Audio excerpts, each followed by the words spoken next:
over 1 billion people on Earth that don't have access to clean water, and you're complaining that your Instagram's not growing? Fuck you. Fuck yeah. Hey, salut la gang, donc c'est Jess, The Harvesting Frog, pour un épisode un peu spécial. On fait un survol de l'article du KYC de Vivi. Donc, first of all, c'est quoi le KYC? Ben, c'est le cash out, la possibilité de sortir votre argent de l'application. Donc, vous avez 10 000$ dans l'application, vous n'aviez pas vraiment la possibilité de sortir légalement l'argent de ça. Ben, KYC va avoir un lien avec le cash out, puis etc. Donc, on fait un survol de l'article. Je pense qu'on a pour à peu près 5 minutes. Reste quand même interesting, mais avant tout, disclaimer. Donc, n'oubliez pas la gang, je fournis aucun conseil personnel, financier ou d'investissement. Le contenu ici est uniquement des fins de divertissement. Faites vos propres recherches, puis consultez un expert financier avant vos investissements, bien entendu. Et soit dit en passant, si comme à peu près 30% du monde qui écoute les vidéos sur une base régulière, vous n'êtes pas encore inscrit à la chaîne, je vous invite à faire un quick smash le subscribe button pour manquer aucun des vidéos à venir sur Vivi, Ecomi, Web 3.0, Illuvium, etc. So, yeah. Donc, le KYC qui est écrit ici, Know Your Customer, ça veut dire que c'est un système pour Vivi et les entreprises pour connaître ceux qui sont sur leur application pour éviter que leur plateforme ou application soit servie à des fins frauduleuses. Okay? Donc, ça permet d'identifier légalement qui vous êtes. Donc, le KYC, c'est une base standard dans le domaine des systèmes de fraude, anticorruption, etc. Donc, c'est nécessaire pour le cash-out de Vivi, puis éventuellement, tout le monde va devoir passer à travers le KYC sur Vivi. Donc, éventuellement, si vous avez, exemple comme là, il y en a tranquillement pas vite qui ont de plus en plus l'accès au KYC sur leur application. Si vous voyez que vous avez accès, je vous suggère rapidement d'aller faire remplir le KYC, sinon vous n'aurez plus accès à aucune faculté et aucun feature de l'application. Donc, bien entendu, prouvez qui vous êtes, puis etc. Donc,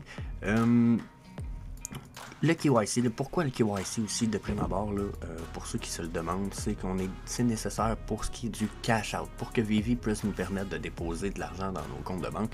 Eux, il faut qu'ils s'assurent que cet argent-là n'ait pas été peut-être amené de façon frauduleuse, puis il faut que d'un point de vue gouvernemental, Vivi et Comi, l'entreprise, eux autres, ils disent, ben nous autres, on a envoyé 10 000$ à Bobby Joe ici, là. Fait que si t'as des taxes à récolter, c'est à Bobby Joe. T'sais. Fait que c'est un peu ça l'idée qui est en arrière de tout ça, puis comme je disais, pour éviter la fraude. Donc, when le KYC, quand c'est que ça commence? Ben, en fait, c'est starté, sauf que ça se peut que vous n'ayez pas encore accès au KYC. Ils vont rentrer de plus en plus de users à tous les jours et à toutes les semaines jusqu'à temps qu'on ait... puis il y a des...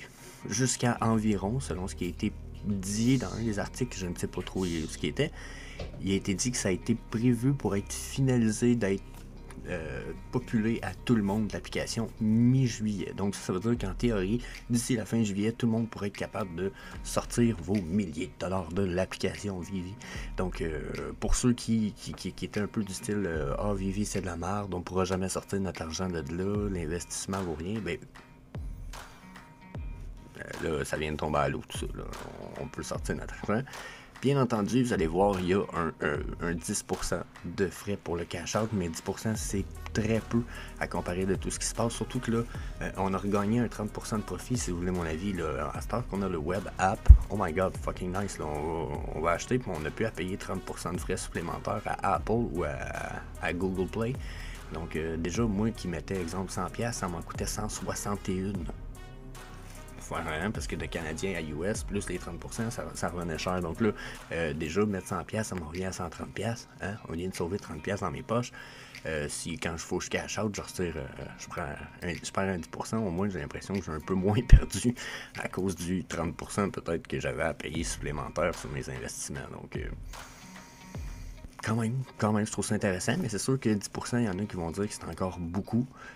Sauf que dites-vous que ça c'est 10%, mais après il y a probablement la banque qui va se prendre une partie des frais. Déjà là, si vous transférez du US jusqu'à un compte à du Canadien, il va probablement soit avoir un compte américain comme moi dans mon cas, ou avoir ou faire transférer les frais. Il va sûrement avoir un frais en plus du transfert d'une monnaie à l'autre. Donc plein de frais, plus les taxes, vos impôts.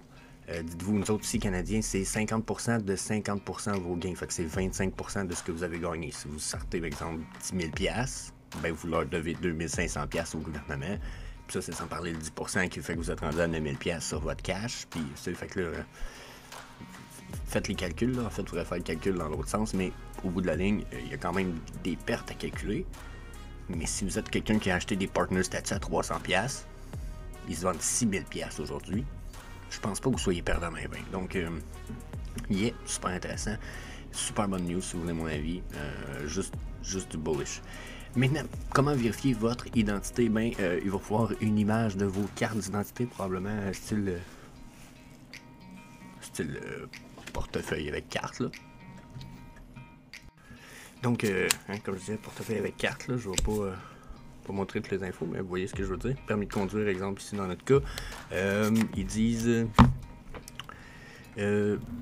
ça inclut les identifications du gouvernement, comme les driver license, comme je viens de vous montrer, les passeports. Donc, si vous avez des passeports, ça risque d'être accepté. Ça va vous prendre un selfie, donc prendre une photo de votre tronche. Puis, il va falloir une preuve de résidence. Donc, ça peut être un bank statement. Là, on va descendre en bas parce que c'est plus clairement écrit ici. Attendez un petit peu. Comme preuve de résidence, ok, ce qui est accepté, les relevés de banque, les utility bills, probablement style les bills d'électricité, ok, puis ils doivent pas être plus vieux que 3 mois.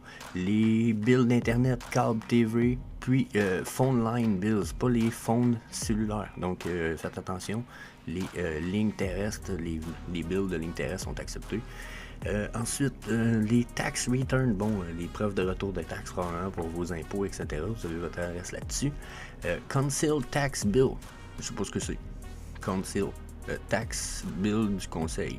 En tout cas, probablement que ça a rapport avec une administration quelconque. Puis, gouvernement issue certification of residence. Donc, certification de résidence issue par le gouvernement. Donc, plein de choses acceptées, puis d'autres pas acceptées, hein. Pas de screenshot d'image qui vient d'Internet, pas de phone bills de téléphone cellulaire, pas de medical bills, pas de réception d'achat, puis pas d'assurance statement. Je pense que c'est pas de... Je sais pas c'est quoi statement, mais exactement, mais pas de papier d'assurance. Donc, quand même des choses importantes à prendre en ligne de compte pour éviter de vous faire avoir. Ensuite, ils ont fait un beau vidéo que je veux pas play vraiment parce que... Mais ils ont fait un beau vidéo qui explique comment ça allait se passer, etc.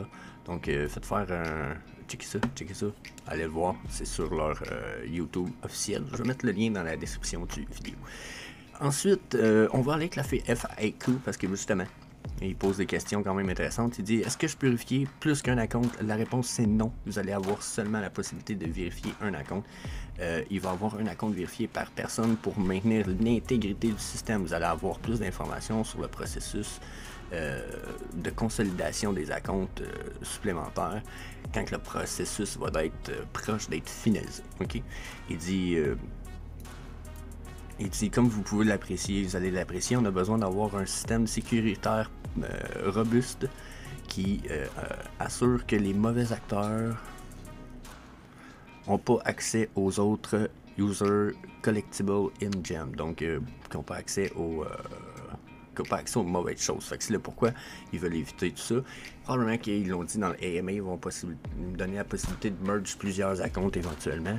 Puis pour ce qui est des jeunes, c'est sûr que l'application devient 18 ans et plus, mais pour ce qui est des jeunes, exemple ceux qui ont leur enfant là-dessus, il va y avoir la possibilité de donner des droits parentaux bientôt ou de lier la compte des parents avec celui de l'enfant. Donc, quand même, ils négligent rien. Pour l'instant, ils n'ont rien négligé. Ils nous disent pas qu'ils négligent quoi que ce soit. Donc, qu'est-ce qui sont les bénéfices d'être vérifié, puis etc. Ben, si vous l'offrez puis que vous le faites pas, vous n'aurez plus accès à rien de l'application. Si vous le faites, vous allez avoir accès à pas mal de tout. En plus, la possibilité de cash out votre money. So, ok. Il dit, qu'est-ce que je peux faire dans l'application si j'ai pas fait mon KYC puis je suis pas vérifié. Il dit, vous allez être encore capable d'accéder à vos collectibles, mais vous ne serez pas capable d'acheter sur le marché, de vendre ou d'acheter ou de faire du cash out. Donc vous allez avoir accès à vos collectibles, probablement à vos showrooms, les voir, prendre des photos, des selfies, mais pas de KYC, aucun achat, aucune vente, aucun cash out, rien de tout ça. Il dit qu'est-ce qui arrive si ma vérification est declining. Il dit généralement les KYC technologie est assez sophistiquée pour détecter si un KYC est manqué dû à une image de merde ou à une idée ou une identification similaire qui a déjà été émise, puis va automatiquement permettre d'envoyer des nouveaux documents encore une fois. Le problème avec les preuves d'adresse, les documents de preuve d'adresse est le plus commun pour ceux qui ont fait le KYC. Donc assurez-vous d'avoir les bons documents comme on a parlé plus tôt ici. Assurez-vous d'avoir ça ici. Si vous n'avez pas les bons documents, c'est ce qui risque de chier le coup. Donc à suivre pour le reste. Il dit c'est sûr que plusieurs échecs à essayer de faire le KYC peut amener une réjection. Mais il dit, peu importe, il dit si votre vérification est rejetée, vous pouvez quand même contacter Vivi, Customer Support, pour avoir tout ça revérifié par probablement un peu plus une tierce personne qui va s'assurer que vous n'êtes pas une frauduleuse personne. Ensuite, est-ce que tout le monde à travers tous les pays du monde vont être capables de faire le KYC? Ils disent la majorité, la vaste majorité du monde va être capable. Et si tu vivez dans une country qui est sujet à certaines sanctions internationales ou à des mesures spéciales, comme l'Iran ou le nord de la Corée, vous ne serez pas capable de passer le KYC. Si vous vivez dans une contrée qui est sous du monitoring increase, donc une plus grande surveillance, comme UA ou la Turquie, par le FAFT, qui est l'entreprise qui développe l'anti-money laundering policy. Donc ça, c'est l'entreprise qui s'occupe des fraudes. Donc si vous êtes dans un pays comme qui est plus monitor par ça, ben vous allez être demandé d'amener des preuves additionnelles pour votre KYC. Donc, si vous vivez dans d'autres pays, soit ça va être juste refusé, soit vous allez avoir plus de preuves à amener.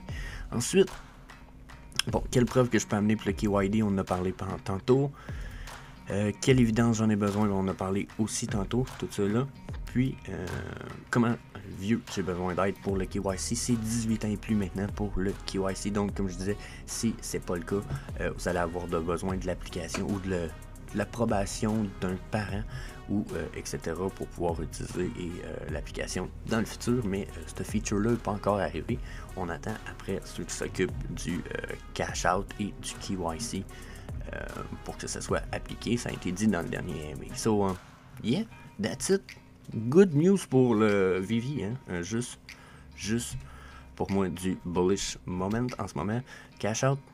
Fuck yeah, cash out. On attendait tout après longtemps. Il y a même eu tellement de FUDs à propos de tout ça que beaucoup ont quitté le projet en disant jamais dans 100 ans vous allez être capable de sortir votre argent de cette application. Puis là, c'est fait. Donc, good news. So, je pense qu'on a fait le tour. That's it.